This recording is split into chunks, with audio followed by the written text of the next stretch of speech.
Kay Soto, nakita na rin ni Lebron James at napanood nga ng ating idolo na si Lebron James ang ating kababayan na si Kay Soto, at talagang pinupuri niya ang pure blood Pinoy na mapupunta sa NBA, na talagang merong ispa talaga ang ating kababayan na si Kay Soto.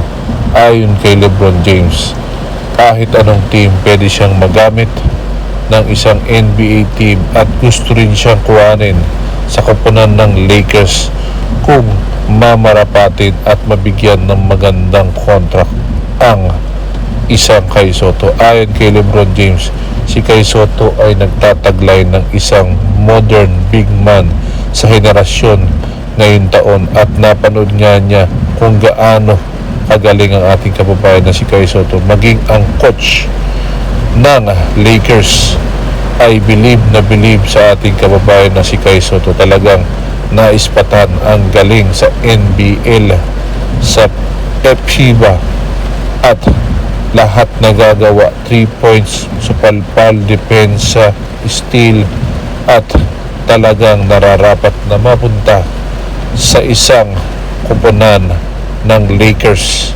Ayon kay Lebron James, talagang nalalapit na ang ating kababayan na si Kay Soto patungo na sa kanyang pangarap na NBA. Abangan.